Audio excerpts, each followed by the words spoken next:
Une maison des économies solidaires et innovantes. L'association a été créée en 2017 sous l'impulsion de la ville de Paris. Et donc, qu'est-ce qu'on entend déjà par économie solidaire et innovante, un peu abstrait? Donc, c'est l'économie sociale et solidaire, c'est l'économie circulaire et l'entrepreneuriat à impact. Donc, la maison dans laquelle vous êtes, à la base, c'était un bâtiment administratif de la ville de Paris pour les canaux. Qui a été utilisé jusqu'en 2010 et puis qui a été réhabilité par l'association en 2017. Le but, c'était du coup pour faire un chantier de réhabilitation, l'objectif c'était de faire un chantier exemplaire, du coup exemplaire sur un point de vue environnemental mais aussi social, par du coup, alors ça c'est la partie que je maîtrise moins bien, par du coup un objectif de 100% de matériaux issus du réemploi, une revalorisation des déchets, une insertion par l'apprentissage. Et ce chantier, il a eu lieu pendant 6 ans, sur plusieurs phases, sachant que si ça vous intéresse encore plus de savoir, on fait des visites grand public le dernier mardi du mois, où il y a quelqu'un qui vous fait tout le tour avec toutes les informations. Donc aujourd'hui, dans l'association, on a à peu près une trentaine de salariés qui sensibilisent aux économies solidaires et innovantes, qui forment et accompagnent les professionnels de ces économies et qui créent des opportunités aussi pour structurer les filières et du coup s'assurer que l'argent va bien dans ces économies-là et accompagner du coup les entreprises vers ce changement. Donc ça, c'est la mission de l'association depuis 2017, c'est vraiment de contribuer à changer l'économie à notre échelle, entreprise par entreprise, pour le grand public et pour tous et toutes. Voilà, merci beaucoup.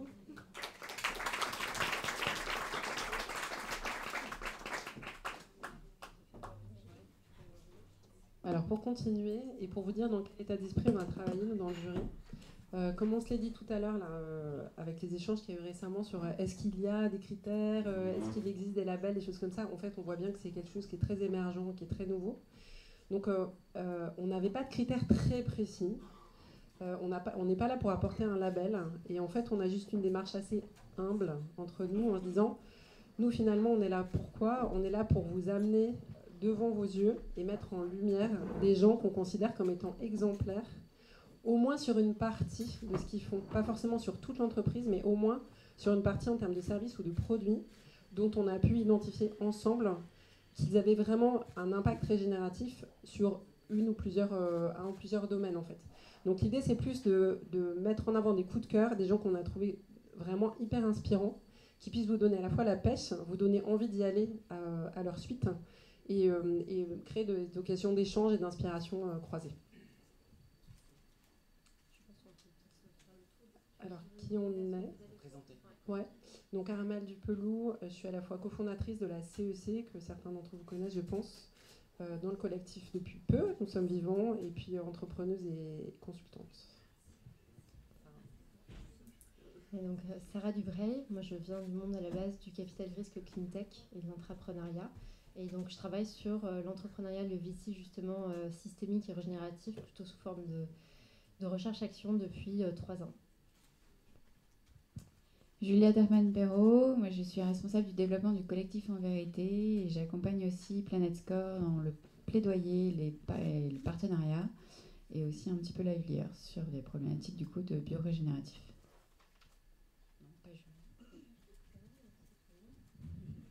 Bonjour, merci. Alain Renaudin.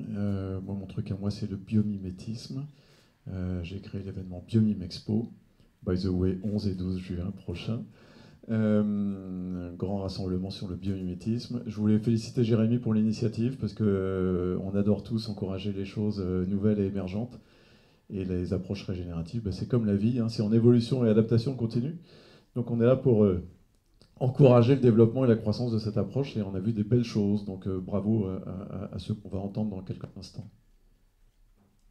Bonjour, je suis Aurélie Truffat, je suis co-directrice de Demeter France. Alors peut-être que ça vous dit quelque chose, le label Demeter. Je m'occupe plus de la partie marketing et communication. Alors on parlait de vieille dame ce matin. Je représente vraiment une vieille dame qui est la biodynamie. Alors qu'on essaye de travailler avec le vivant en biodynamie depuis presque 100 ans. Et vraiment, je confirme, c'est un chemin. On peut toujours s'améliorer. Donc voilà, en tout cas, merci beaucoup pour l'invitation. Et puis voilà, je pense que vous allez découvrir des très beaux projets.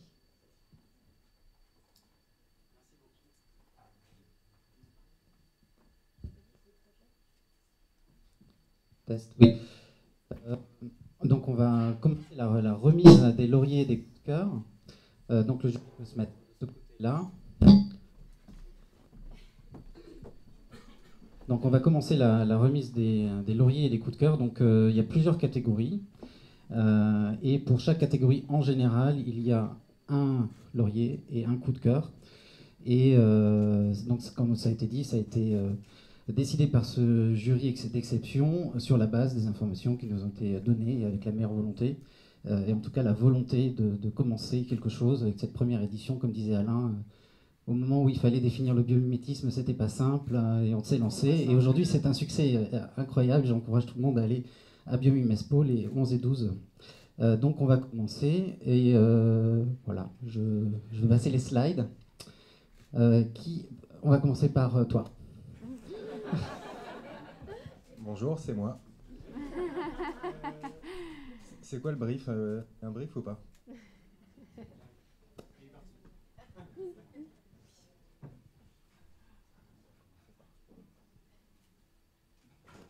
Donc devant vous, vous avez BioHello. Non, on est deux de BioHello. Moi, je m'appelle Pierre-Marie Brizou. Donc je suis responsable amont de l'entreprise. Et avec moi, j'ai Christophe Audouin qui se présentera après, qui est cofondateur avec Jean-Guillaume de l'entreprise BioHello. Et donc, on va vous partager ce que fait BioHello. Donc, déjà, peut-être dire pourquoi cette entreprise, pourquoi elle a été fondée.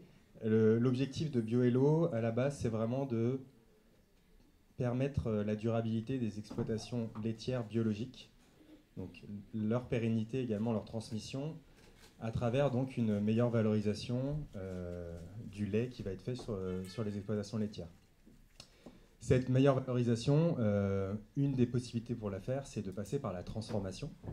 Et donc BioHello accompagne donc des éleveurs bio pour installer des micro-laiteries, on appelle ça des micro-laiteries de transformation de yaourt à la ferme. Donc on accompagne les producteurs laitiers à installer cette micro-laiterie qui est assez performante et qui permet justement de ne pas remettre un nouveau fil à la patte à l'éleveur, parce qu'on sait déjà que le métier d'agriculteur est compliqué. Et on est 3 anciens de Danone, donc on a ramené pas mal de compétences au service de cette filière. Une fois que le yaourt est produit et transformé, il est conditionné dans des poches de gros format. Donc le parti pris, c'est de faire du yaourt brassé à partir de 2 ingrédients, donc du lait cru du tank et du ferment, de mettre le meilleur de la technologie du process du yaourt pour ensuite faire un yaourt brassé qui peut être conditionné justement dans des poches de gros format. Et une fois qu'on a fait des poches de gros format, on peut se permettre justement d'aller attaquer des marchés comme... c'est bon. Et donc BioHello travaille avec ses agriculteurs en s'occupant de la partie commercialisation et logistique. On n'est pas dans une relation d'exclusivité, donc l'éleveur peut choisir de commercialiser lui-même puisqu'il est propriétaire de son outil, mais nous on va accompagner l'éleveur justement pour développer les volumes de l'outil et ensuite aller travailler avec la restauration collective, publique, privée, et également les hôtels et également de la grande distribution, de la PSS, donc la distribution spécialisée. Les caractéristiques de notre yaourt, donc c'est un yaourt qui est Planet Score quadruple A, donc c'est sur l'ensemble de nos emballages, donc c'est un parti pris de la marque d'être au top sur cet affichage environnemental. Et également, on est dans une démarche de certification équitable, donc on travaille avec Agriéthique, et l'objectif c'est d'être certifié d'ici l'été en certification équitable. Et en fait, on voit ça plutôt comme un moyen de mettre la cale. On se dit en fait, tout litre de lait qui va rentrer chez BioHello sera certifié équitable. Et nous, ce qu'on veut, c'est aller au-delà de cette certification, elle est valorisée ça coupe. Dans les produits, pour justement développer cette valeur et rendre ces fermes, en tout cas, plus attractives et plus viables économiquement. Je ne vous fais pas du tout le speech, mais il me passe un peu par la tête.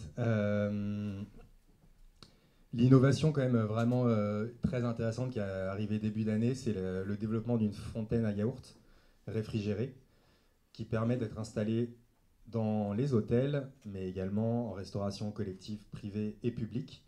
Donc qui permet dans cette fontaine de mettre des poches de 5 kg de yaourt. Une poche de 5 kg de yaourt, c'est 90% de moins d'emballage. Donc on est vraiment sur des impacts forts en termes de réduction d'emballage. Et ensuite, le consommateur va pouvoir venir se servir la quantité qu'il veut grâce à cette fontaine. Donc c'est une des premières solutions, on va dire, qui vient répondre au marché du vrac réfrigéré. Et à l'intérieur de ces fontaines, on peut mettre du yaourt, mais également de la compote, puisqu'on a des ateliers qui font aujourd'hui de la compote. Aujourd'hui, on travaille avec 3 fermes et on a un plan de développement de 2 ou 3 prochaines fermes à venir prochainement. Tu veux compléter ou... Merci pour votre attention.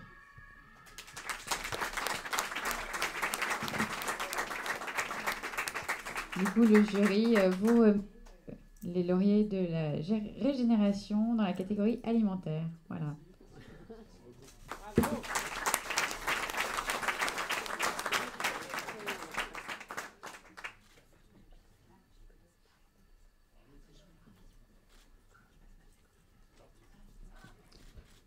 L'initiative suivante étant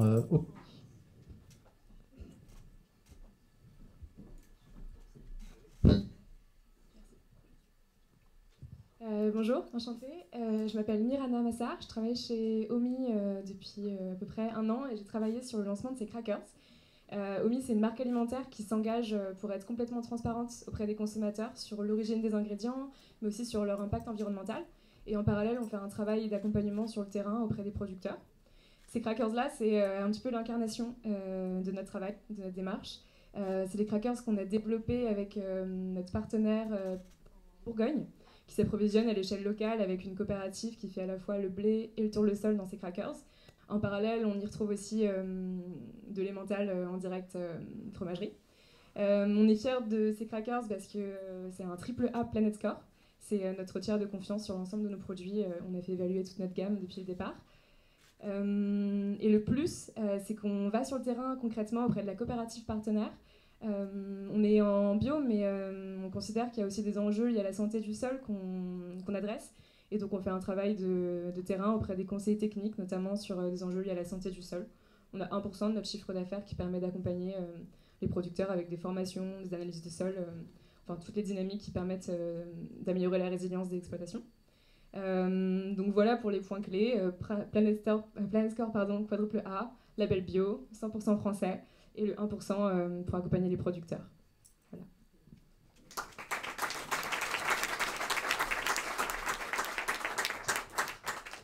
Et tu as oublié de dire un truc, adhérent au collectif En Vérité. Ouais. Peut-être que BioHello va y être bientôt, tous ceux qui le souhaitent. Bravo, et voici ce petit diplôme pour sanctionner tout ça. Bravo.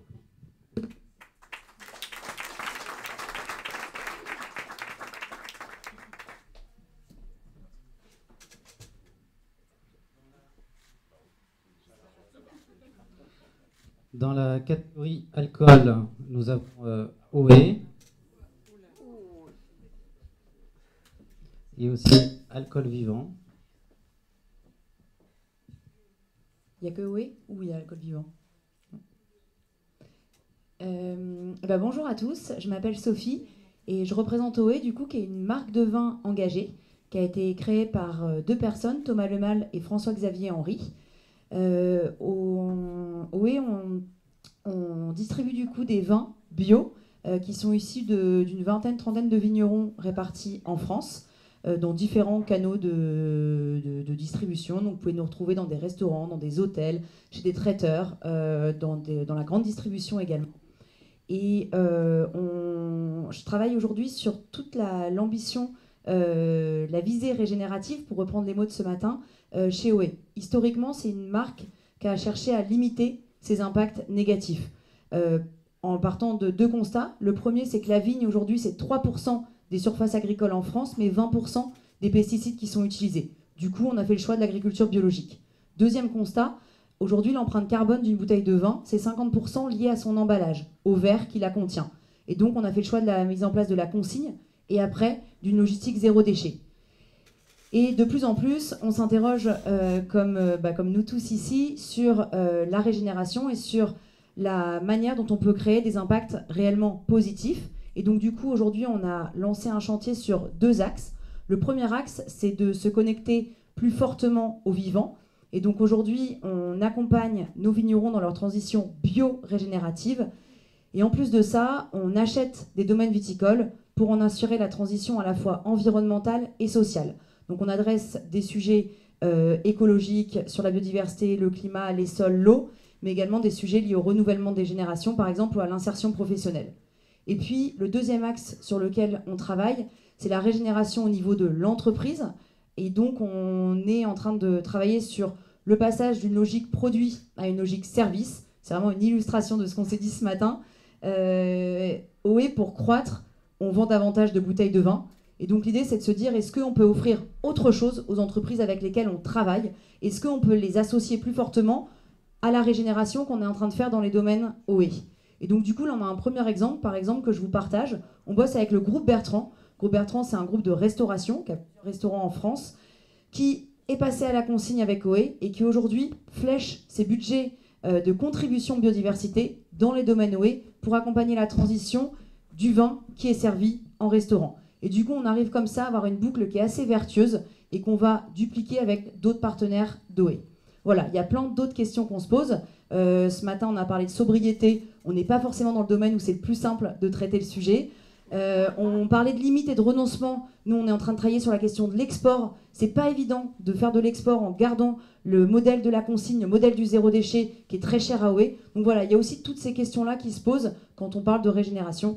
Et j'ai peut-être pas le temps d'en parler non plus. Voilà.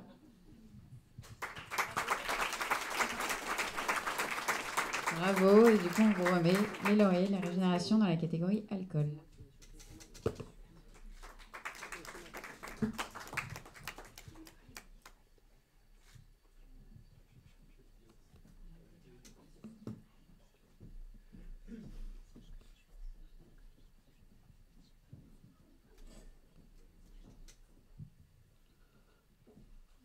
Donc dans la catégorie infusion, nous avons Jardin de Gaïa, vraiment pionnier, qui ne peut pas être là avec nous aujourd'hui. Nous avons aussi l'Esprit des Simples, coup de cœur. Si quelqu'un connaît ces produits et veut parler, c'est OK. Si jamais quelqu'un se sent... non. Dans les cafés maintenant, nous avons donc l'Arbre à café qui est donc laurier 2024 dans la catégorie café.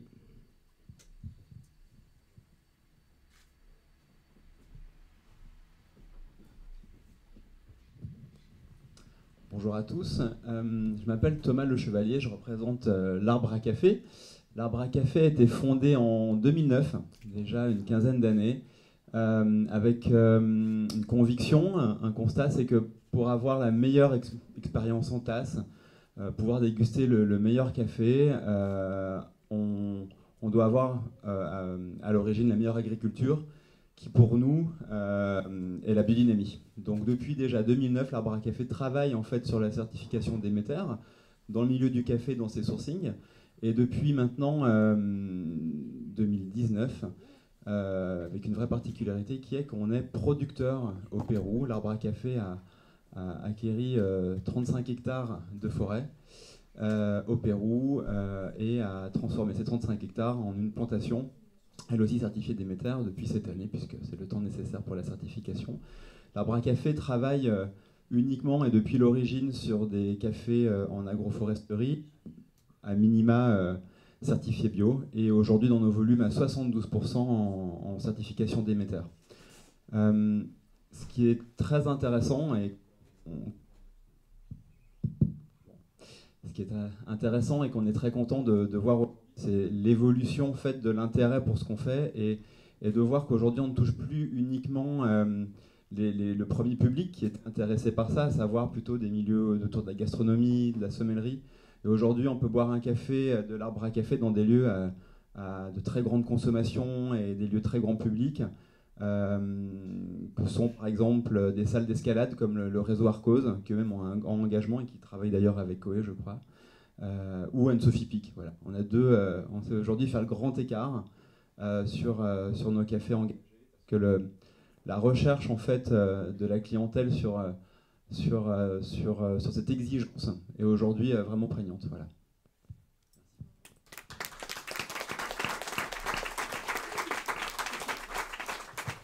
Je reviens pour le jury. Voici le laurier. Bravo. Et je dis merci à Jérémy d'organiser cette première. Je ne l'ai pas fait tout à l'heure. Oh, photo, par là. Non, je sais.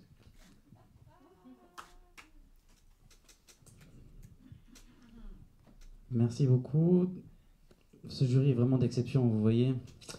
Les cosmétiques, donc dans cette catégorie, un lauréat et un coup de cœur. Et donc le laurier revient à Éclos, qui sera là à 19h30, trop tard, mais on pourra parler avec eux à l'apéro.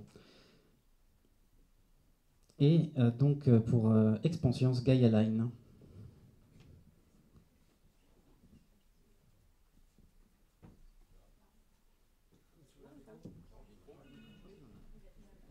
Il est là, il est là. Tiens. Bonjour. Pardon, donc Antoine, enchanté, bonjour à tous. Et donc moi je travaille à l'Open Innovation et au Lab Impact chez Expansions. J'ai la grande chance d'être dans un collectif en fait qui se bouge beaucoup. Alors certains connaissent peut-être Expansions pour Mustela, mais en fait on a d'autres activités aussi. C'est une entreprise familiale qui existe depuis 70 ans en Eure-et-Loire et qui travaille aussi sur la rhumatologie. Donc on va dire plus simplement le bien vieillir, et qui travaille aussi sur des actifs cosmétiques. En fait, c'est ça qui fait notre force aussi, c'est notre capacité en recherche et développement. Et donc là, ce qu'on a présenté ici, c'est un premier travail de territorialisation qui est le fruit en fait d'un long boulot de la R&D, d'un long boulot des personnes en fait qui sont penchées sur la question de la régénération et de comment l'incarner de l'intérieur avec l'extérieur. Et très concrètement, je ne vais pas vous raconter ce que fait cet actif parce que ça ne va pas forcément tous nous parler, mais à part que ça vous fait du bien à la peau et potentiellement aux cheveux, et ça intéresse beaucoup de monde. Ça, c'est une chose. Moi, j'ai plutôt envie de vous parler de plutôt Béatrice et Ludovic. Béatrice, c'est celle qui s'occupe de nos filières soutenables depuis plusieurs années. Elle a parcouru le monde entier pour aller chercher des filières, les soutenir. Et quand je parle de ça, c'est vraiment d'individu à individu. C'est se dire, je prends sur mon budget 4000 balles et je vais le donner à cette filière pour qu'il fasse quelque chose.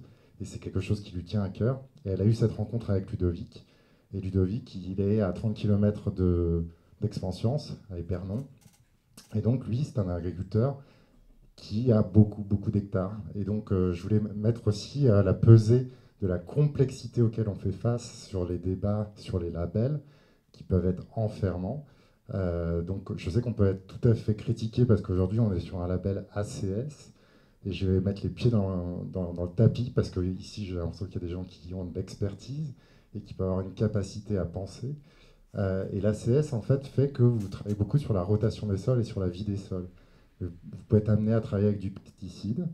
Et j'entends aussi qu'il y a aussi tout un sujet sur le glyphosate et le bio. Et moi j'ai envie de poser le débat collectif commun. Parce qu'en fait, Ludovic, il est dans une complexité de gestion de son territoire. Il est dans un contexte historique, c'est un patrimoine qu'il hérite, c'est un patrimoine qu'il gère. Et comment peut-il faire face à certaines crises, à certaines situations? Donc le parti pris, nous, ça a été de se dire, OK, on va tisser relation avec lui, on va comprendre vers où va notre territoire, c'est quoi les forces, les faiblesses, les 40% de stress hydrique qui vont arriver, les plus 4 degrés qui vont arriver, et comment on va faire face, et comment lui va faire évoluer ses pratiques, comment nous on va faire évoluer nos pratiques, et si en fait en faisant ça, on pouvait se rendre compte qu'on pouvait avoir un impact et un effet dans notre territoire, est-ce qu'on ne pourrait pas avoir plus d'effets à l'échelle nationale, etc., etc. Donc voilà, c'est cette force d'entraînement qu'on est plutôt en train de travailler derrière cet actif. Et voilà ce que je voulais vous raconter par rapport à l'histoire de Gaia Line, qui pour nous est la première marche sur cette trajectoire à 2040. Merci. Bravo, bravo. Alors juste petit complément à ce que tu disais, c'est hyper intéressant. Je connais bien le label au cœur des sols et l'ACS en l'occurrence. Et je peux vous certifier que c'est une démarche qui est hyper intéressante et dans laquelle effectivement il y a un tout petit peu de pesticides, on le sait.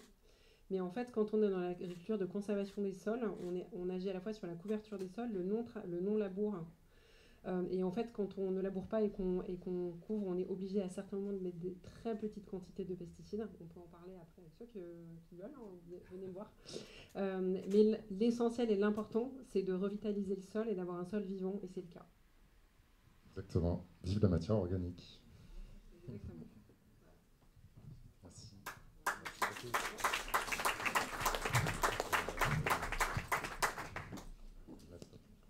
Donc, autre produit de l'agriculture et de l'élevage, la laine. Dans la mode régénérative, nous avons Laine Paysanne, qui est donc le lauréat,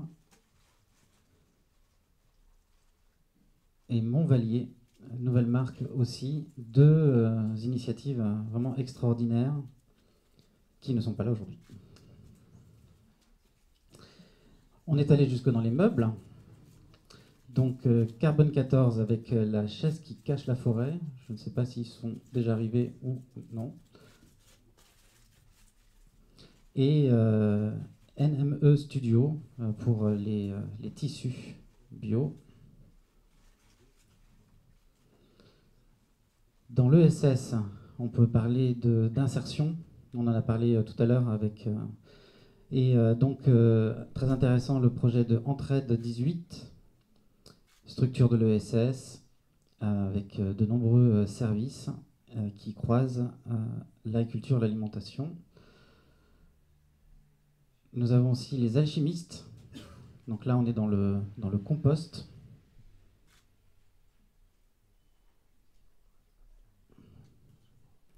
Et l'école vert. Hop.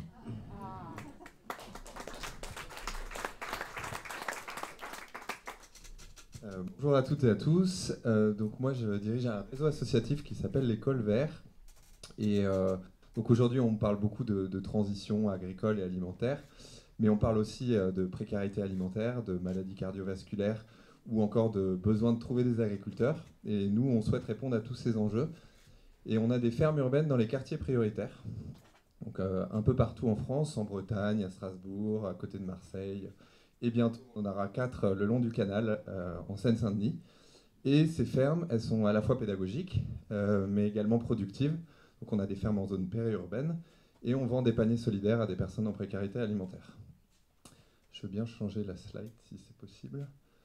Voilà. Et parmi toutes nos activités, donc on a des activités de formation aussi, d'accompagnement. On a monté une formation qui est un peu innovante, et pour le coup, elle n'est pas que sur l'agriculture urbaine, elle est sur l'ensemble du système alimentaire. Et l'idée, c'est de faire découvrir tous les métiers de la transition alimentaire, de la fourche à la fourchette. Donc avec des blocs sur l'agriculture, sur la transfo, les industries agroalimentaires, la transfo à la ferme, sur la distribution, sur la restauration, les métiers de bouche, et également sur l'économie circulaire. Et cette formation, elle est gratuite, elle est de 3 à 4 mois, et elle a eu déjà 2 éditions en Bretagne, et elle va voir le jour en Seine-Saint-Denis à partir de septembre. Voilà. Et l'idée, c'est qu'il y ait un maximum de reconversion sur ces métiers. Et pour vous donner quelques exemples, on a eu dans les premières promos une personne qui a travaillé 2 ans au McDo et qui a rejoint un restaurant très engagé. On a eu un informaticien qui est devenu maraîcher directement après la formation. On a eu, quoi d'autre, une personne qui revenait de voyage qui travaille dans un magasin de producteurs, ou encore une personne qui était en gestion de projet qui maintenant fait du pain au levain. Et l'idée, c'est de multiplier ce format partout en France. Voilà. Merci.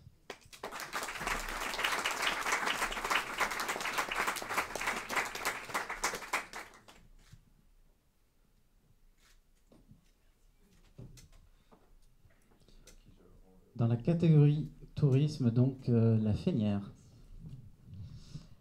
Bonjour, merci pour cette invitation et pour ces lauriers. Donc moi je m'appelle Nadia Samut, je suis chef de cuisine dans un établissement qui s'appelle l'Auberge La Fenière dans le Luberon. Je suis la 3e génération de femmes chefs dans ma famille, mais j'ai surtout en fait décidé quand j'ai repris cet établissement de créer un écosystème vertueux et d'essayer de réfléchir justement aux grands enjeux de l'alimentation et prendre la gastronomie et ses rayonnements pour un grand message et une manière de m'adresser autant dans les lycées agricoles que dans les écoles de cuisine. Donc j'ai créé un écosystème qui s'appelle Nourrir, et avec une fondation actionnaire et des entreprises de l'ESS également. Et en fait, autour de ça, j'ai une activité de production de meunerie, boulangerie, pâtisserie, J'ai ce lieu qui est l'Auberge La Fenière, donc au cœur du Luberon, dans lequel on cuisine vraiment des produits qui sont issus de ce travail de régénération des sols avec des agriculteurs et les lycées agricoles environnants, avec lesquels on a d'ailleurs travaillé sur le pois chiche énormément. Donc, ça fait 10 ans que je m'évertue à travailler sur le pois chiche, où on rigolait, mais aujourd'hui, c'est un grand travail que je transmets justement dans les écoles et les lycées culinaires et gastronomiques, parce que justement, il me semble que quand on a cette chance de pouvoir être issu de ce type de famille et de travail, qui a quand même 50 ans, on se doit de le redonner. Donc moi, je l'ai fait sous cette forme-là. Donc aujourd'hui, on est nombreux nourriciers à bord de cet endroit. On crée des expériences vertueuses, délicieuses. On essaye de créer les futurs souhaitables d'une alimentation, des mémoires gustatives, parce que personne ne connaît le lait de pois chiche, par exemple, ou le goût du lait de pois chiche dans une crème glacée. Et ça, il faut apporter des nouvelles techniques, je pense, et c'est tout notre travail. Donc on œuvre autant dans la cuisine collective que dans la cuisine commerciale. Et pour ça, j'ai quelques partenaires avec lesquels je travaille, qui peuvent être Transgourmet, que j'accompagne dans la transition, qui peuvent être le groupe Accor également, qui peuvent être l'école Institut Paul Bocuse, qui est live aujourd'hui, et qui est aussi un projet extraordinaire qui est à Marseille, qui s'appelle l'EMAI, l'école d'inclusion par les métiers de l'alimentation et de la gastronomie. Et cette école-là, on l'a créée à partir du restaurant Le République, qui est un restaurant, une association en fait, et on forme au travers d'une nouvelle manière de former, de tous ces engagements que l'on porte. Donc voilà, merci beaucoup.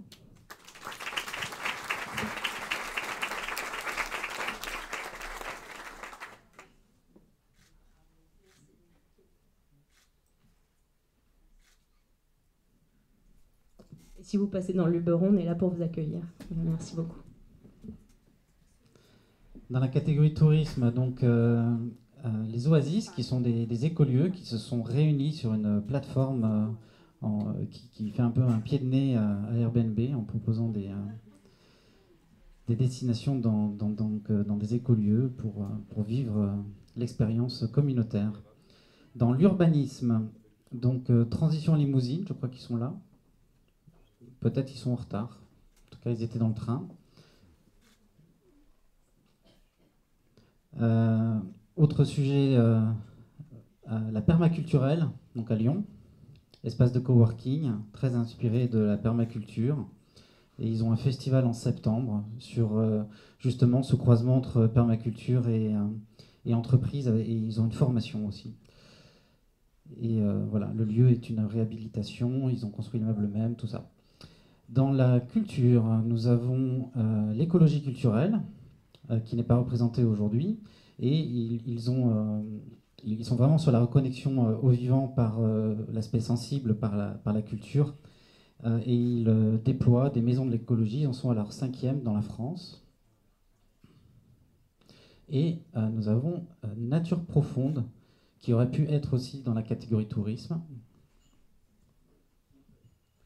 Bonjour, donc moi je m'appelle Marion Gléréan. Je suis fondatrice de Nature Profonde, qui est une agence de voyage dont le slogan peut être, il y en a plusieurs, se reconnecter aux sagesses de nos terres. En fait, moi je me suis posé la question de comment faire pour que cette transition que l'on vit en ce moment soit désirable et que l'on ait envie d'y aller et que ce ne soit pas simplement quelque chose de mécaniste et de matérialiste, des techniques que l'on applique voilà, en suivant un protocole, mais plus que ça vienne vraiment d'une intention, d'une volonté et d'un souhait de se reconnecter au vivant. Donc je me suis beaucoup inspirée finalement des peuples autochtones qui sont assez exemplaires quand même dans cette notion d'être gardiens de leur écosystème. Et j'ai remarqué que par rapport à leur conception, il y a 2 points principaux. C'est que d'une part, ils considèrent le système Terre vraiment comme justement systémique, on est tous interdépendants, tous reliés. Donc ça, c'est quelque chose que je pense être vraiment le fondement d'un changement de paradigme qu'il est utile et nécessaire de faire. Et le deuxième point, c'est qu'ils ont vraiment une approche qui est holistique, c'est-à-dire qu'on n'est pas seulement sur de la connaissance mentale, cognitive, et donc une approche qui est certes hyper intéressante, mais très naturaliste, mais on a besoin aussi de développer nos autres intelligences. Et les autres intelligences, c'est l'intelligence du corps, des émotions et aussi de la spiritualité. La spiritualité au sens non dogmatique, mais plus de la recherche de sens, de qu'est-ce qu'on est venu faire ici, nous, sur Terre, quelque part.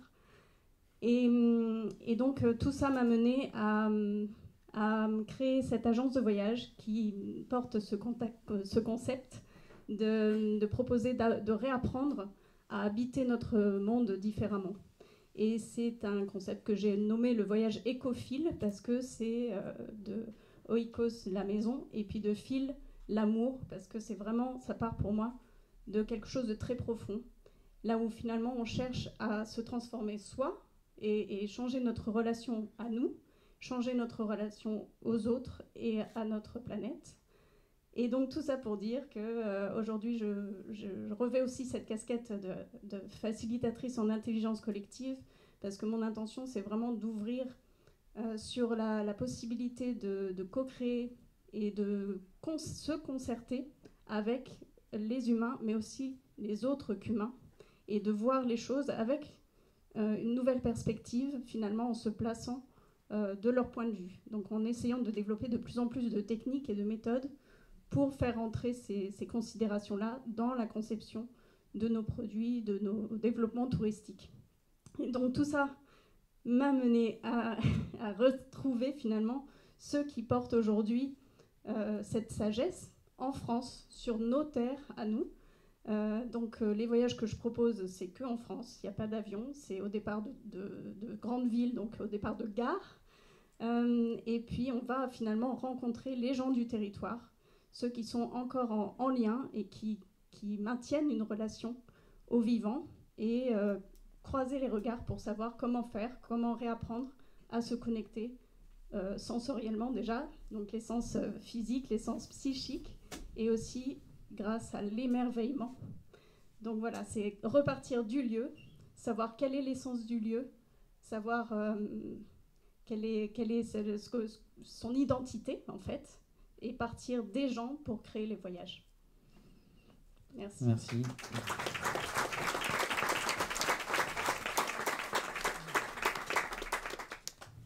Se reconnecter au vivant, quelle belle idée. Alors, Nature Profonde, j'ai le plaisir de vous remettre votre laurier de la Régénération 2024 dans la catégorie Culture. Bravo.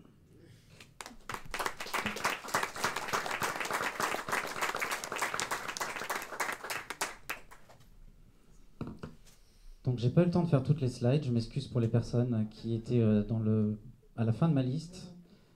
Mais j'ai aussi appris que des fois, il faut savoir renoncer, parce que sinon, on se fatigue trop. Et donc là, j'ai renoncé. Et voilà, j'aurais pu le faire hier soir, mais j'ai renoncé. Voilà. Donc, par exemple, on pourrait prendre dans la catégorie médias le podcast. Je crois qu'ils sont là.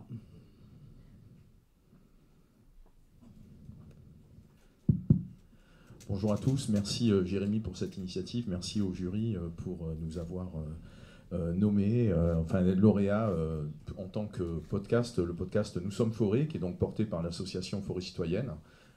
Bernard Boisson, qui est son président, prendra la parole à la suite. Moi, je suis à l'initiative du podcast.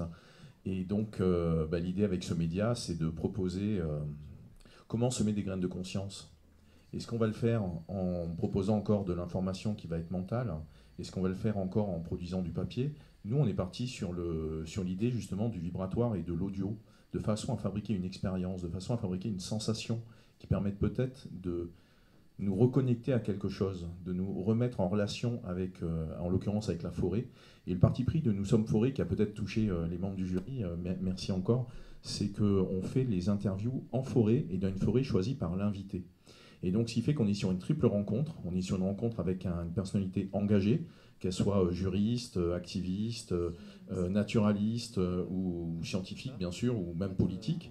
Et puis, en même temps, on est dans une rencontre avec une forêt et une rencontre aussi avec des messages et de l'engagement. Et donc, on est dans le mélange entre le field recording et l'entretien biographique, et où on va lentement, on se donne une demi-heure pour être ensemble et cheminer en forêt. Des fois, c'est pas triste. Hein. Ceux qui prennent des enregistrements en extérieur savent que ça peut être compliqué sous la pluie ou avec des oiseaux, des animaux qui passent dans le coin, mais ça donne un truc très vivant. et ça a l'air aussi de fonctionner. On a des super retours de la part des écoutants du podcast Nous sommes forêt. Et donc merci à toute l'équipe, merci à Almaz Vaglio de Echoing qui a permis, qui est à l'origine de la mise en son de ce média. C'est un travail d'équipe, on est entre 4 et 6 en gros, entre ceux qui ont été à l'initiative, au début de la recherche sur le média depuis septembre 2022. Et puis on l'a publié, on a commencé à le sortir en mars 2024. Et donc il y a Almaz, il y a Géraldine, il y a Grégoire, il y a Stella, il y a Barbara, et il y a Bernard aussi, grâce à qui le média aussi a vu le jour, puisqu'on s'est dit que plutôt que de créer une nouvelle structure, on préférait plutôt faire alliance, l'alliance du vivant. Et donc on a demandé à autour de nous et à être incubé, à être une jeune pousse comme ça, qui allait être préservée sous des arbres plus anciens. Et l'arbre, en l'occurrence, c'est Bernard Boisson de Forêt Citoyenne. Voilà, à toi Bernard. Merci. Donc, je vais pour le coup présenter Forêt Citoyenne, qui est un peu une matrice par rapport à ce projet de fer de lance. Et je vais citer un petit peu l'origine de Forêt Citoyenne. Ça a été constitué par plusieurs personnes, experts professionnels, qui étaient pour l'ensemble très attirés, ayant le coup de foudre pour ce qu'on appelle les forêts en libre évolution en Europe. Donc des forêts qu'on ne dit pas primaires stricto sensu, mais qui ne sont plus exploitées depuis un temps plus ou moins long, des fois un temps très très long. Et je dirais que notre association elle est bicéphale, parce qu'on peut appréhender ça sous un angle scientifico-naturaliste. Il y a quand même déjà pas mal de monde pour porter la bannière de ce côté-là. Il y avait un autre versant quand même très très déficient, c'était la dimension psychologique des rapports humain-nature, société-territoire, humanité et biosphère. Ces forêts en libre évolution, ça nous a amené, pour ceux qui ont été sur le terrain, à changer de conscience, et à s'apercevoir qu'on éprouvait des impressions, sensations, sentiments qu'on vit nulle part ailleurs, et que ça nous sort de conditionnements psychologiques de société. Et pour le coup, on a donné une importance énorme à ça. Et on a estimé que ça avait une valeur de référentiel pour penser toute transformation territoriale. Donc ce qu'on voudrait aujourd'hui, on a déjà fait plusieurs publications, articles, livres, mais ce qu'on voudrait, c'est inséminer les formations professionnelles, parce qu'on constate que dans les cursus de formation des professionnels du territoire, mais dans un champ très large, ça peut être les forestiers, ça peut être les gens du BTP, ça peut être les élus. On a quand même une énorme carence de conscience, de méthodologie, dans l'investigation pour repenser les rapports humains avec la Terre. Et on met ça en face quand même d'une crise de société dont on n'a pas les diagnostics, qui est le déracinement humain dans des lieux déracinés. Donc voilà. Merci. Oui, merci Bernard. Pour Nous sommes forêt, juste un dernier mot, on s'inscrit dans la tendance des médias en libre accès, et qui s'appuie donc sur une libre participation de ses écoutants, de ses auditeurs, de ses lecteurs, et donc voilà, sur des contributions volontaires, contributions conscientes.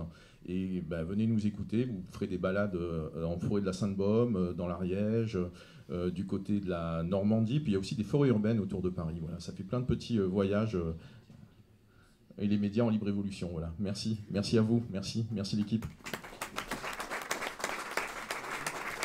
Dans la catégorie médias, il y a aussi le film documentaire La théorie du boxeur et Sator, plutôt pour un public professionnel. Et dans la catégorie finance, je crois qu'il y a FEV. Merci, bonjour à tous. Donc Simon Bestel, un des cofondateurs de FEV. Alors je ne sais pas si la finance arrive en dernier et que c'était voulu, mais donc aujourd'hui la finance... Prouvez-nous le contraire. La finance a un poids sans doute disproportionné dans nos vies aujourd'hui. Et un des objectifs de FEV, c'était que la finance soit un outil en faveur de la transition agroécologique. Donc on a fondé FEV qui a 3 objectifs. D'une part, permettre le renouvellement des générations en agriculture. Un second objectif qui est permettre à de jeunes agriculteurs de s'installer avec des projets de transition agroécologique. Et un troisième objectif qui est de permettre aux particuliers, aux citoyens, d'aider et de participer à cette transition. Donc on a créé une foncière solidaire qui va permettre aux citoyens d'investir dans cette foncière et d'aider la transition, puisque cette foncière va racheter des fermes sur lesquelles des porteurs de projets ont une volonté de développer un projet agroécologique. Donc en quelques mots, pour nous, agroécologie, vous l'avez vu ce matin, ça va être l'agriculture biorégénérative, si je fais simple. Donc un projet agroécologique, donc la foncière achète cette ferme, la met en location sur un bail de long terme à clause environnementale, à ce porteur de projet, qui va pouvoir à tout moment, s'il le souhaite, racheter la ferme. Le but n'est pas que la foncière reste indéfiniment propriétaire de foncier, mais qu'elle permette vraiment une installation de l'agriculteur. Voilà, donc ça c'est le projet dans son ensemble. Donc depuis le démarrage, on a installé une vingtaine de fermes et une trentaine de porteurs de projets. Et on a des ambitions beaucoup plus fortes. Je ne sais pas si vous le savez, mais dans les 10 ans qui viennent, il va à peu près y avoir 200 000 fermes qui vont être revendues par des agriculteurs parce que ceux-ci arrivent à la retraite, en tout cas cédés par des agriculteurs parce qu'ils arrivent à la retraite. Donc il y a une vraie opportunité aujourd'hui pour favoriser cette transition agroécologique et permettre à des jeunes qui n'ont pas les moyens d'acheter une ferme, parce qu'une ferme c'est plusieurs centaines de milliers d'euros, hein, qui n'ont pas les moyens d'acquérir une ferme, de malgré tout pouvoir s'installer et développer leur projet. Donc pour cela on compte sur vous, puisque vous êtes des citoyens engagés, donc n'hésitez pas à venir participer à l'aventure. Merci.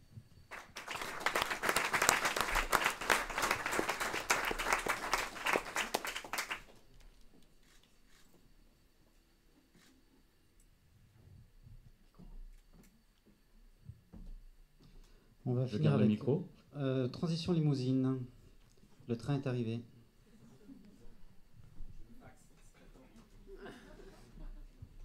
Bonjour à tous, merci. Effectivement, le train est arrivé puisque je viens d'un peu plus loin, je viens de la province. Et donc, écoutez, merci à tous en tout cas et ravi d'être présent parmi vous sur ces sujets. Alors, transition limousine, pour faire simple, c'est comment on fait advenir le concept d'économie régénérative, on dit régénératrice par l'action régénérative dans le devenir, quand on est citoyen.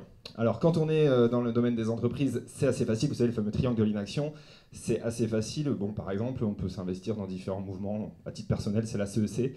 D'autres, ça serait peut-être le mouvement Impact, etc.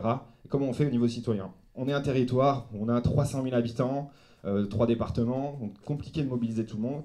Et quand on parle de grands scénarios de transition à l'échelle nationale ou internationale, autant vous dire que ça ne parle pas à grand monde, quoi. La biodiversité, il y en a partout.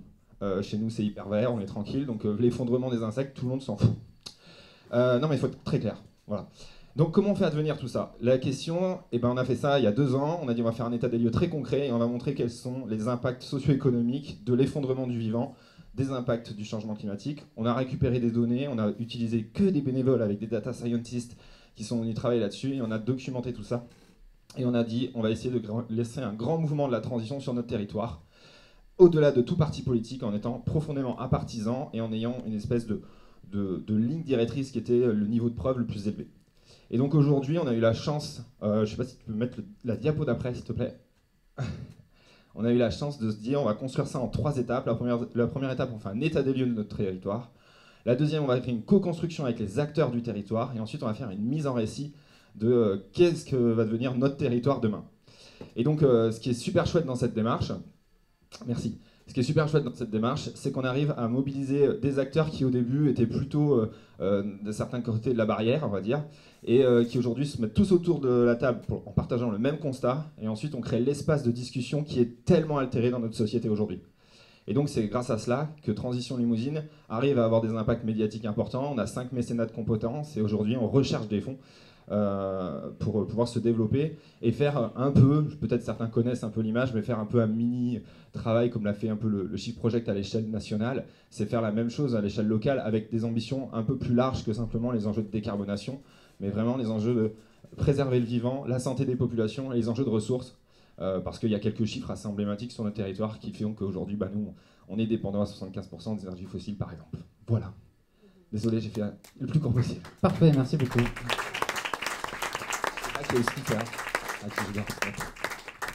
Bravo. Bon, l'échelle territoriale collective, très important. Il y a de la régénération, catégorie urbanisme, transition, limousine. Bravo. Merci.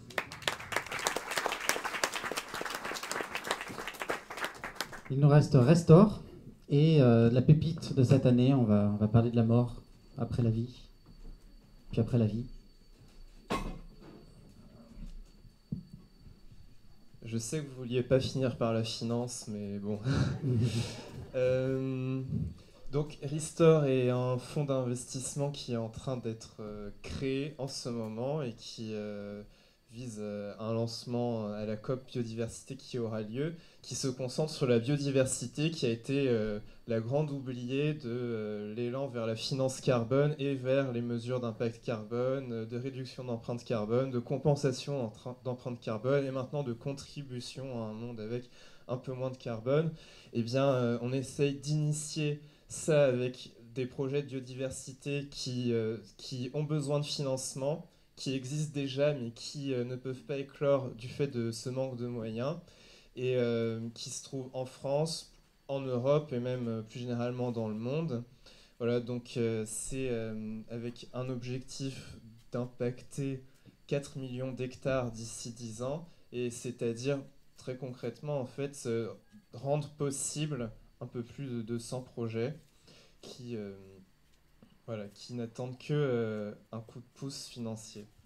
Pour ça, on est en discussion avec des grands groupes et on doit leur proposer des façons de repenser le financement des actions en faveur de la biodiversité et leur contribution, ce qui n'est pas toujours facile, mais toujours enthousiasmant. Voilà.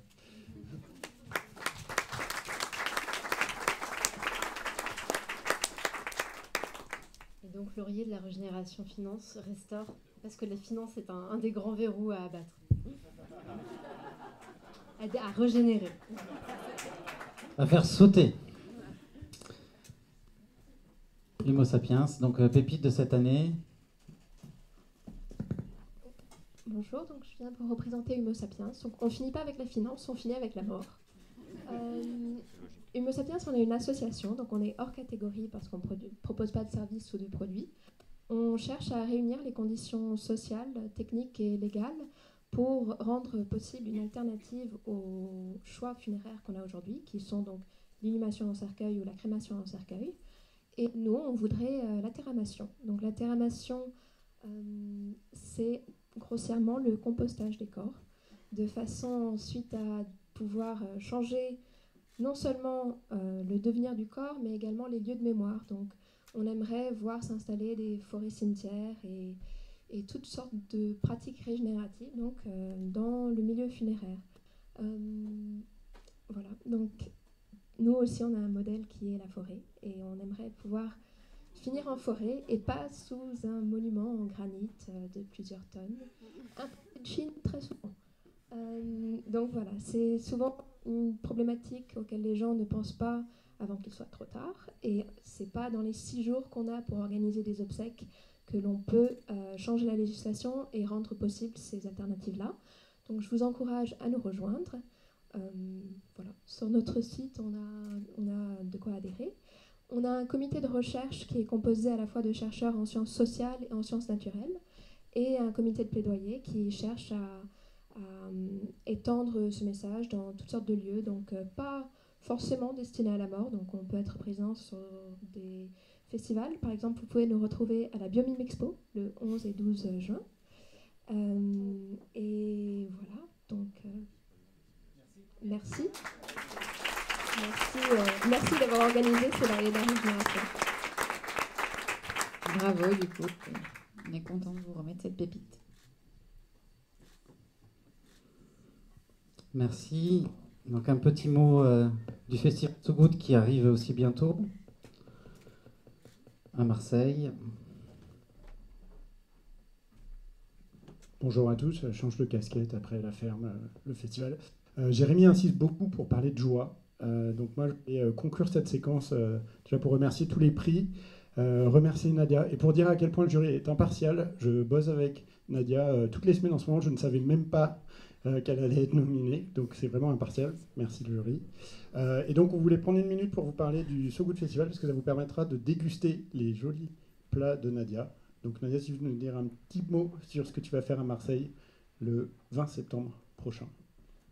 Eh bien, encore là. Donc, j'ai l'opportunité, la chance, j'ai déjà commencé l'année dernière d'accompagner le festival So Good avec cet engagement qui est nourrir, nourricier, avoir conscience de son alimentation. Et là, donc, l'année dernière, j'avais fait 650 repas, zéro, très très bas carbone, c'est très très bas, avec des produits simplement d'agriculteurs qui travaillent à 2 km de chez moi. Et j'avais envie de dire que si je le faisais pour 650, cette année, je pouvais le faire pour 1000, puis on pourra faire pour plus. Donc, je travaille avec ma petite équipe en cuisine et on essaye justement d'égayer aussi l'assiette et d'ambiancer l'assiette, puisque je crois que c'est les termes de cette année au So Good.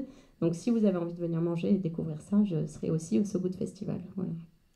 Voilà, et pour finir, donc oui, chez So Good, on aime bien s'ambiancer pour un monde meilleur. Donc si vous voulez venir vous ambiancer avec vos collaborateurs, vous êtes les bienvenus. Et comme on a beaucoup parlé d'écosystème aujourd'hui, vous retrouverez beaucoup des gens qui ont parlé aujourd'hui. Nous sommes vivants, bien sûr, Make Sense, B Corp, CEC, CEM, enfin tout un tas de gens que vous avez vus aujourd'hui. Et donc, si vous souhaitez en savoir plus, il y a les internets, je n'en dis pas plus. Merci.